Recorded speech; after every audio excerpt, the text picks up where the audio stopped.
Yo, yo, yo, good night, guys. Good night. How's everybody doing?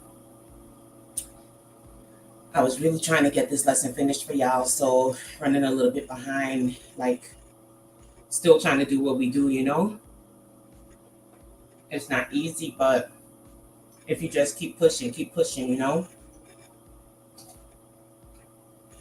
And I ain't out here trying to poke Tampa Tony like that, but sometimes you just gotta keep drinking. So the enemy's trying to throw all kind of darts and everything like that, but what you gotta do, you know what I mean? You push your neck like Rose. We just got to do what we got to do. And y'all know I don't even be trying to quote these rappers because I'm not even in they camp like that no more. But when you grow up as a hip hop baby, and sometimes I mean this stuff is in our lexicon, this stuff is in our clothes, this is our music, this is our food, this is it pervades every section of society. But tonight I'm really gonna touch on just peeling back one one layer of the onion that, quite frankly, to me is disturbing. And so, trigger warning, the subject matter tonight, yes, it's Psalm 14, but David recognized certain people and the elements that was attached to them, and they existed within his time. And he spoke on it, he touched on it. And sometimes we gloss over stuff, and sometimes it's meant for us to gloss over stuff. So we don't really see what's going on right here, right now, in our time. So tonight is going to be a case of if you didn't know, now you know.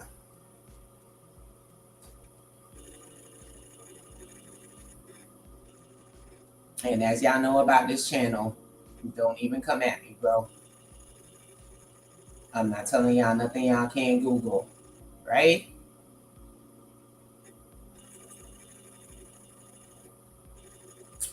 All right.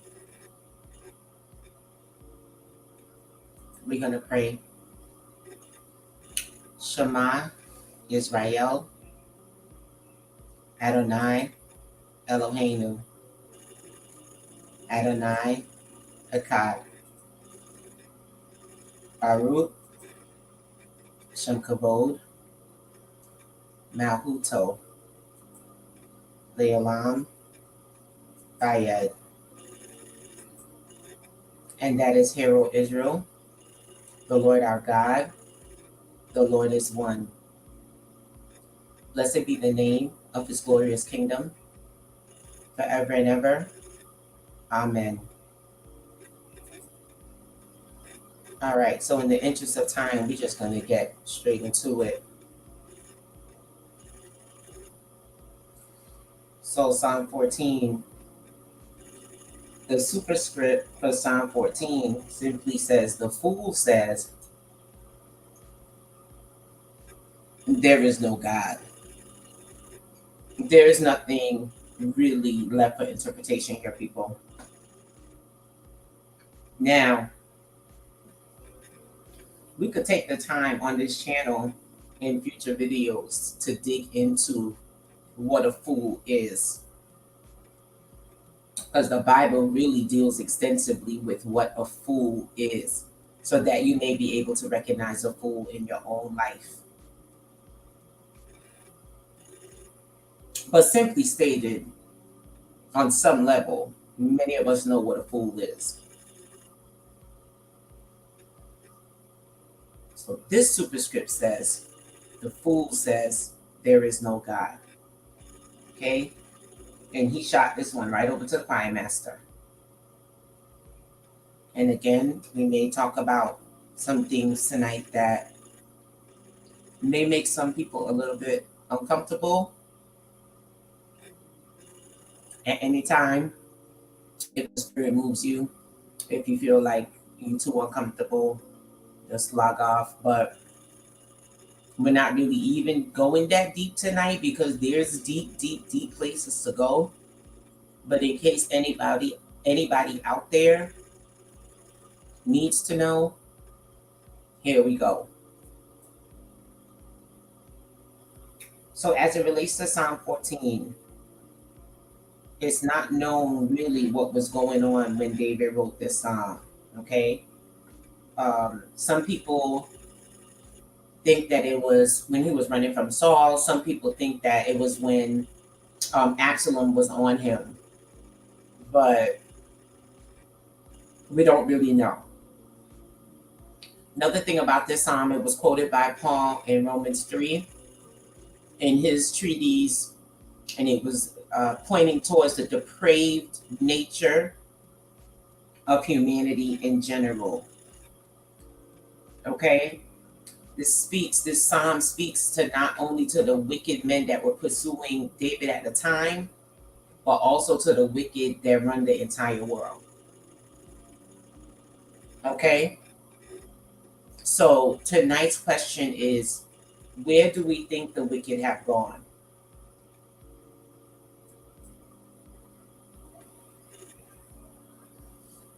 So Psalm 14 we read, sorry if it's a little too small on this left side. I'll be doing a lot of reading tonight, so y'all bear with me, but we won't go too long. So the fool says in his heart, there is no God.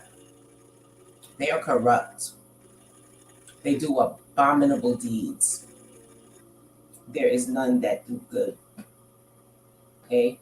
So any fool that would say there is no God, or any fool that would take himself as God, is corrupt, does abominable deeds, and there is none who do good. Okay? And so what happens? The Lord looks down from heaven on the children of man to see if there are any who understand, who seek after God. They have all turned aside. Together they have become corrupt. The King James says they've all together become filthy. And we had a similar verse like this in the psalm not too far back, probably about 2-3 psalms ago. So here's the second time that the Lord is looking down. He's looking down. He's looking down. He's trying to find somebody who's down.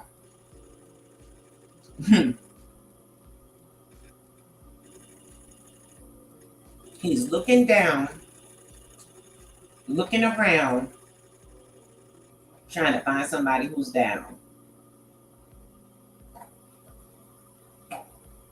And all he be finding is clowns. Some of us wilding out, but some are very, very orchestrated, right? Let's get into it. They've all turned aside. Together they've all become corrupt. There is none who does good, not even one. Have they no knowledge, all the evildoers who eat up my people as they eat bread? We're going to focus on that part tonight. All the evildoers who eat up my people as they eat bread. Listen, one thing y'all better learn. One thing y'all better learn is when to learn how to look at the scriptures literally.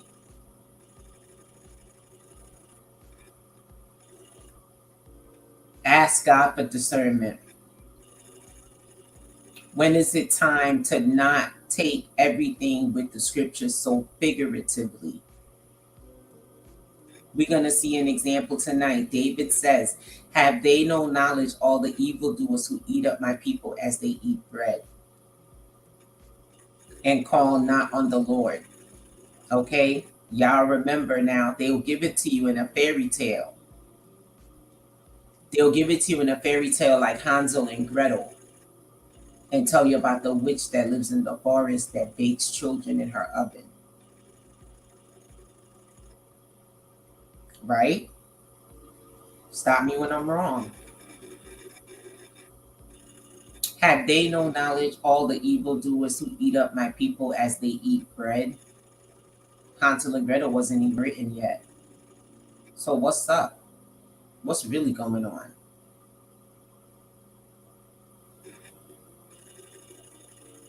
There they are in great terror. They, okay, there they are in great terror, for God is with the generation of the righteous. So I want y'all to understand something. Regardless, as somebody I know used to say, regardless of the facts,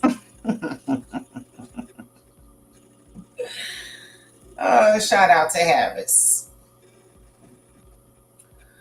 Regardless of the facts,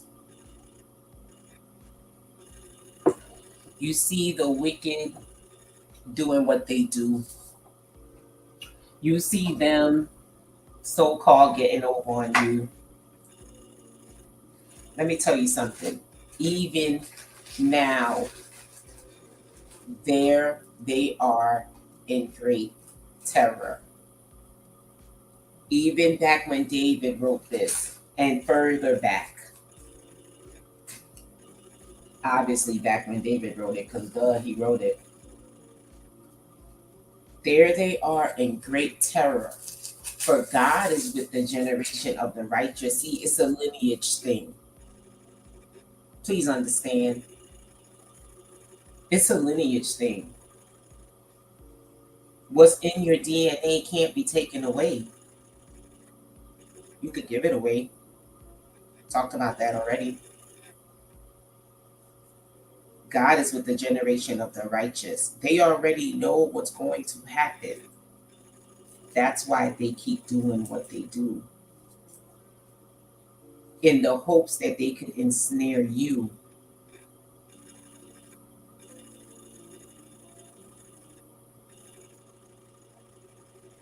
God is with the generation of the righteous. He says, the wicked, your plan, you would shame the plans of the poor. And isn't that what they do? You would shame the plans of the poor, but the Lord is his refuge. And then David sends up a plea. Oh, that salvation for Israel will come out of Zion. Well, we know it will, don't we? When the Lord restores the fortune of his people, we know he will, won't he?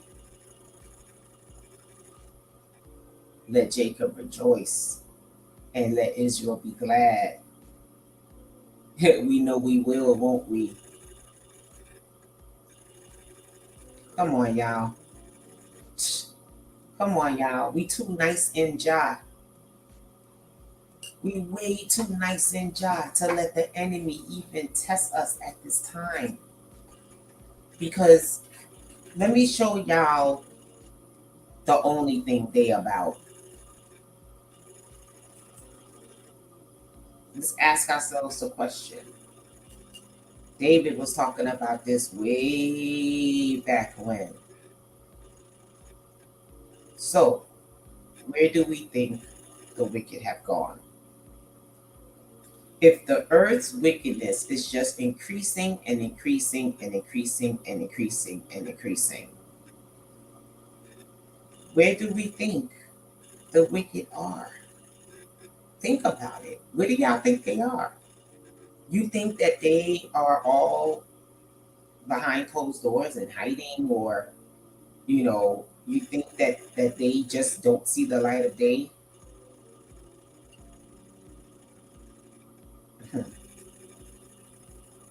Where have the wicked gone? Well, let's talk about a little place called Bohemian Grove. This is, we're starting out Wikipedia. All right.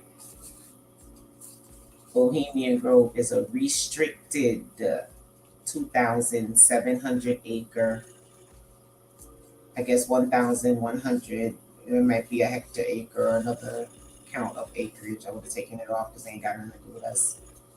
It's a campground, and it is at 20601 And I want y'all to see that that adds up to 9.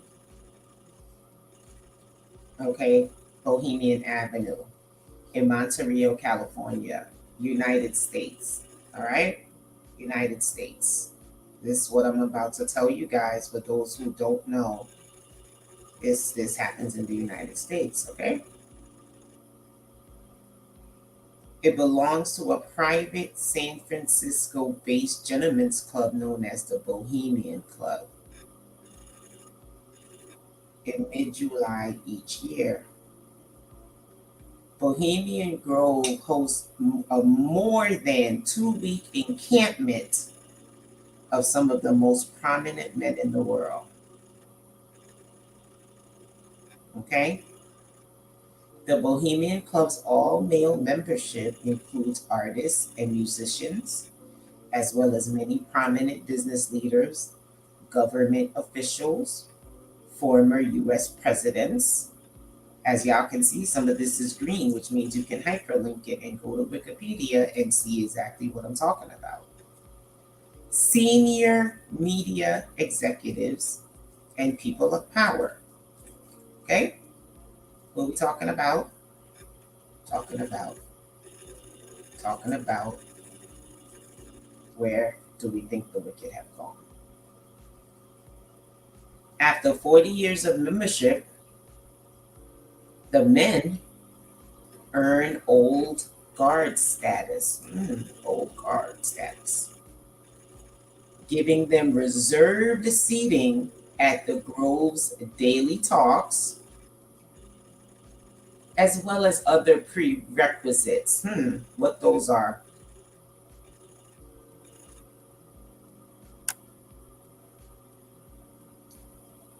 I bet you all the prerequisites can't be listed on Wikipedia.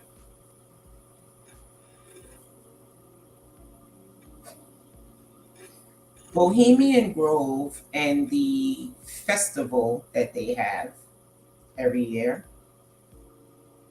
it is nicknamed the summer camp for the masters of the universe. I want y'all to really think about this. I don't know if anybody watching this, if this is going to be the first time you learned about this or heard about this, but I would ask that if this is the first time you're hearing about this, please let me know in the comments, okay? And please let me know what you think about this information.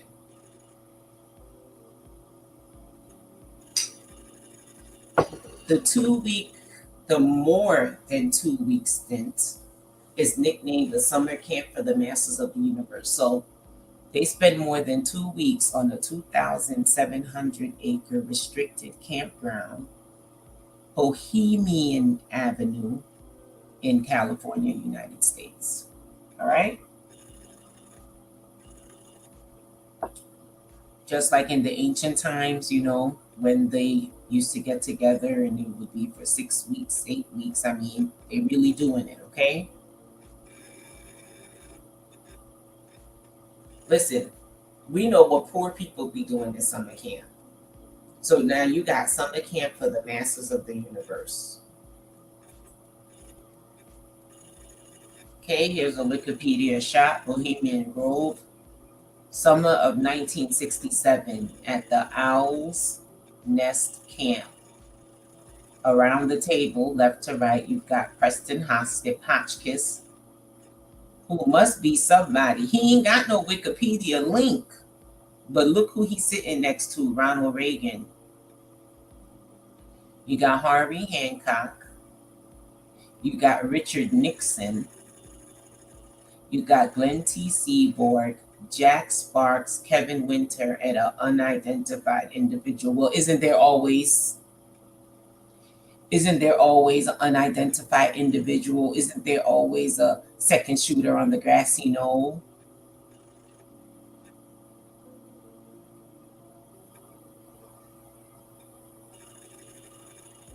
Guests may be invited to the Grove for either the Spring Jinx, which I'm guessing is short for hijinks, and Jinx, as we know, Jinx is a ritual word.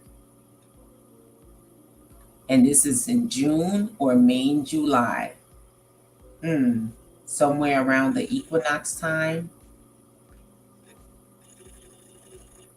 Now, the guests are allowed at these times to bring spouses, family, and friends. However, female guests and children, minor guests, they must be off the property by 9 or 10 p.m. Hmm. Hmm. Y'all see that pose? Ronald Reagan got in that picture. That's how I'm sitting like,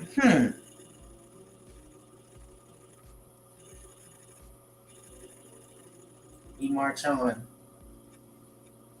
Now, there's several rituals that take place during this time. One of them, though, is called the cremation of care. And this particular ritual was separated, well, they called them plays. This one was separated from the other plays in 1913.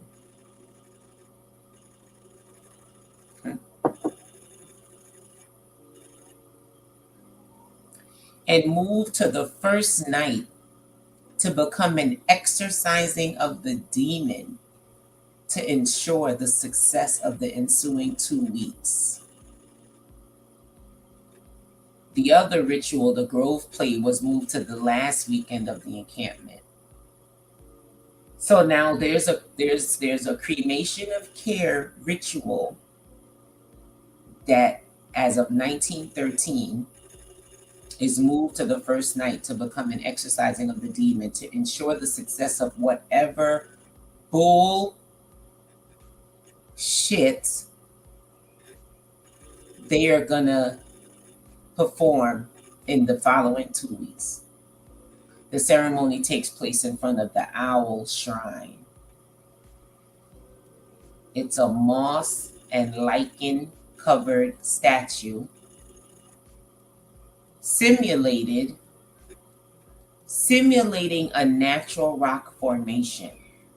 So they made it to look like it's ancient, okay? But it holds electrical and audio equipment within it. Boy.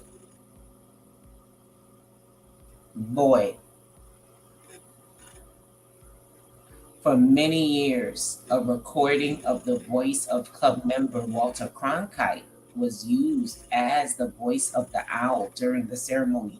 Why do the owl need to talk? What they really getting down with?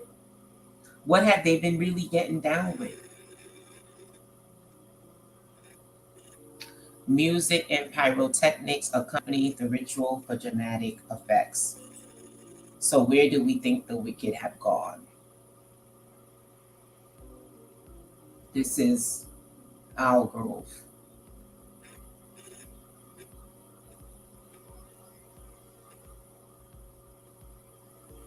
This is your presidents at play. This is your politicians at play. This is your mega church pastors that play. This is your rappers that play. This is your Hollywood actors that play. This is what they do for fun.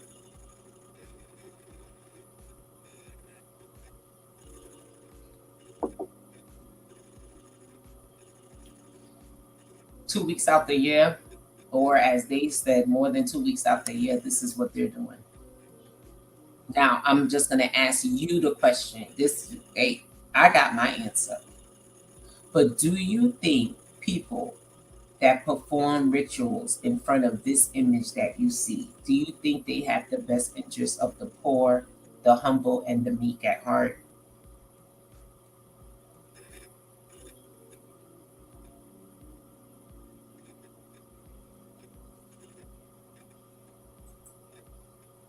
So where do we think the wicked have gone? Moloch. This is an 18th century depiction of the Moloch idol, the god, the idol Moloch, with 7 chambers or chapels. It was believed that these statues had 7 chambers. one of which was reserved for child sacrifices.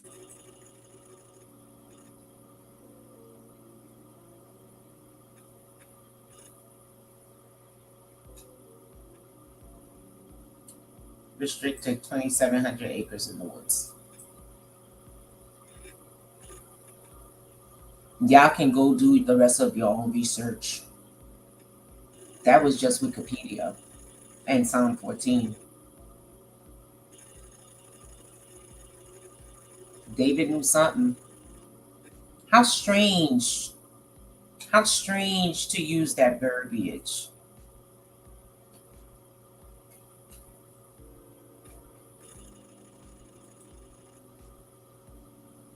How strange to use that verbiage. Have they no knowledge, all the evildoers who eat up my people as they eat bread and do not call upon the Lord? Huh. Huh.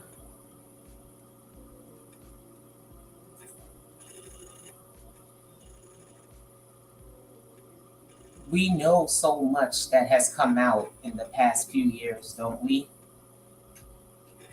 Don't we?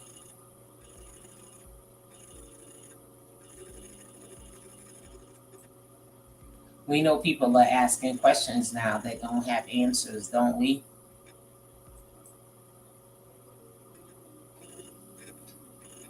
The wicked haven't gone anywhere, but they are soon. Revelation 17:5.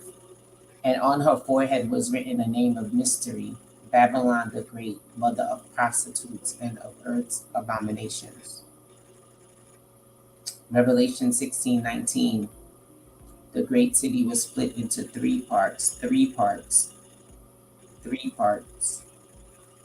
and the cities of the nations fell, and God remembered Babylon the Great.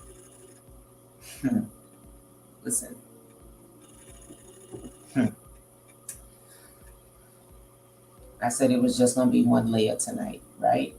God remembered Babylon the Great to make her drain the cup of the wine of the fury of his wrath. She's going to have to drain the cup. Not sip, not take a sip. She's going to have to drain the cup. That means every last drop that God planned on pouring out is going down her throat.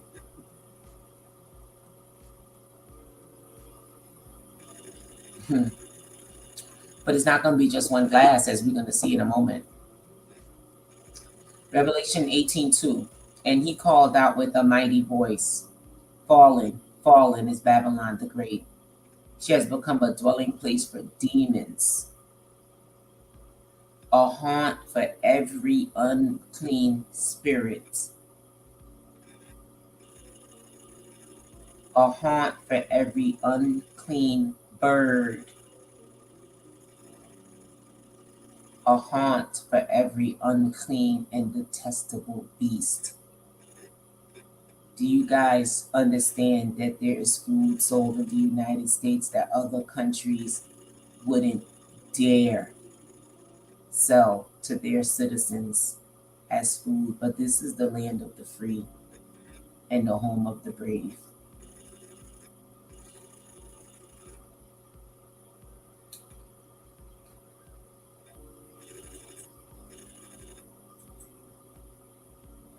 It's going to be more than one cup. Revelation 18:4 and 4 through 6 says, Then I heard another voice from heaven saying, and this is where the rubber's going to meet the road. If you can't do so physically, do so theoretically. I'm here tying up loose ends, but I pray that everybody who wants to leave Babylon can leave. Because the cry is to come out of her, my people. Spiritually, you have to cut ties with Babylon because they are on some evil, evil, evil type ish. And David full well knew it. He knew their kind. If the good people are still here, y'all, the bad people are still here. Come on, my people, wake up.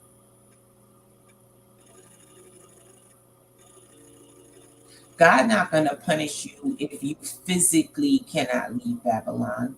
How could he? But if you don't spiritually unplug, you're going to have a problem. You're going to have a problem. And you can't say you wasn't told.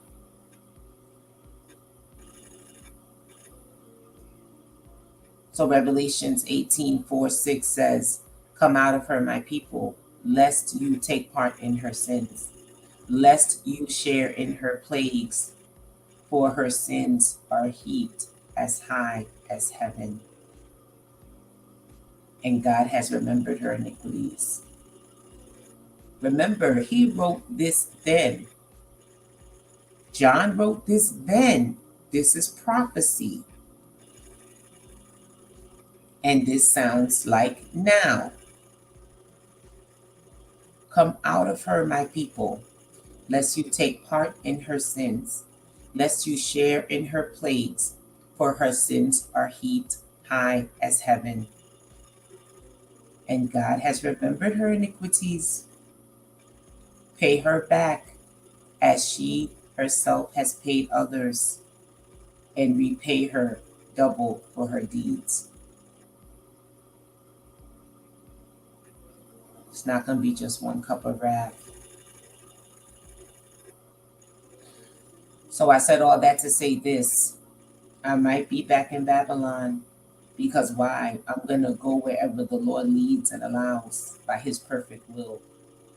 But trust me, I'm still screaming, don't get caught slipping.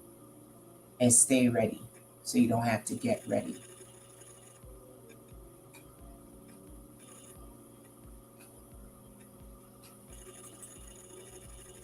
So we did great tonight, you guys.